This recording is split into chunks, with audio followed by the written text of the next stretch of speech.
Assalamualaikum warahmatullahi wabarakatuh. Perkenalkan, nama saya Konita Nurjamilah. Saya di sini akan mempresentasikan hasil aksi nyata topik 1 saya, yaitu tentang filosofi PTK, tentang tujuan PTK, manfaat PTK, prinsip-prinsip PTK, serta karakteristik PTK.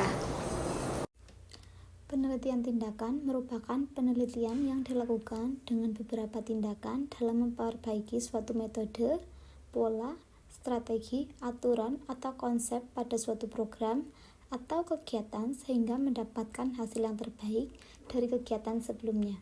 Dengan kata lain, hasil akhir dari penelitian tindakan akan menghasilkan konsep atau prosedur tindakan yang lebih baik dibandingkan konsep atau prosedur sebelumnya.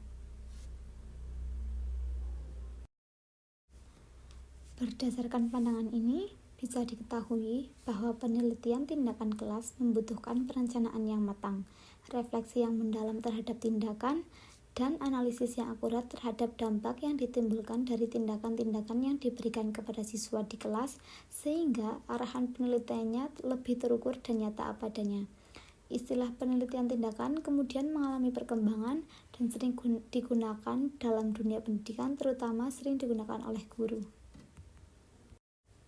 Selanjutnya yaitu ada manfaat PTK. Yang pertama, manfaat bagi guru. Yang pertama, memberikan kemudahan dalam proses analisa dan diagnosis terhadap kesalahan maupun kesulitan dalam proses pembelajaran. Yang kedua, memiliki kemampuan untuk memperbaiki proses pembelajaran melalui suatu kajian yang mendalam terhadap apa yang terjadi di kelas. Yang ketiga, guru bisa berkembang dan meningkatkan kinerjanya secara profesional. Yang keempat, guru mendapatkan kesempatan untuk turut berperan aktif dalam rangka mengembangkan pengetahuan dan keterampilan sendiri. Kemudian yang terakhir, guru akan merasa lebih percaya diri karena mampu merefleksi diri, melakukan evaluasi diri, dan menganalisis kinerjanya sendiri dalam kelas.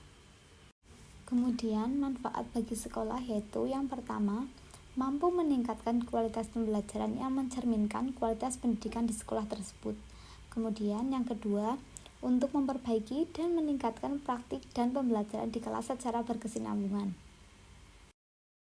Karakteristik PTK. Yang pertama, melakukan refleksi diri, sistematis, pelaksanaan di kelas, fleksibel, adanya siklus tindakan dan waktu yang terencana, kolaboratif, siklus yang berkesinambungan, diatur untuk menyesuaikan keadaan nyata, dan data dan hasil analisis yang tidak bisa digeneralisasikan.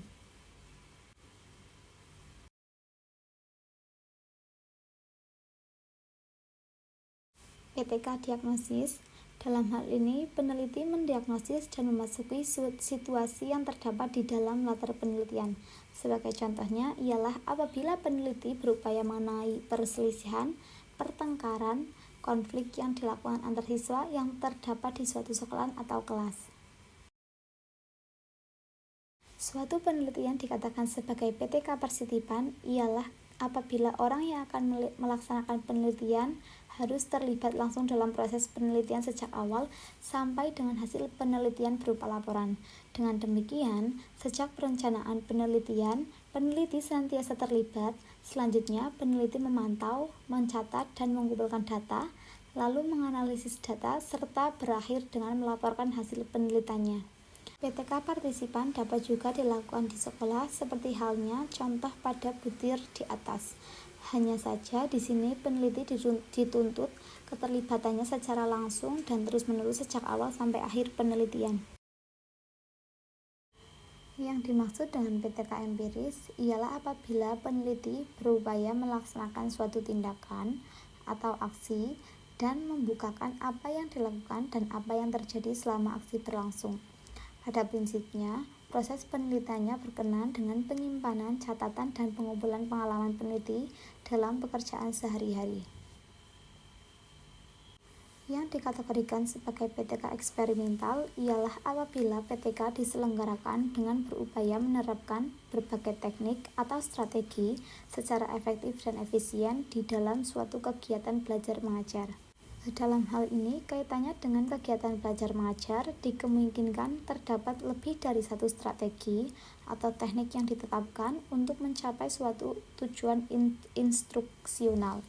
Dengan diterapkannya PTK ini, diharapkan peneliti dapat menentukan cara mana yang paling efektif dalam rangka untuk mencapai tujuan pengajaran.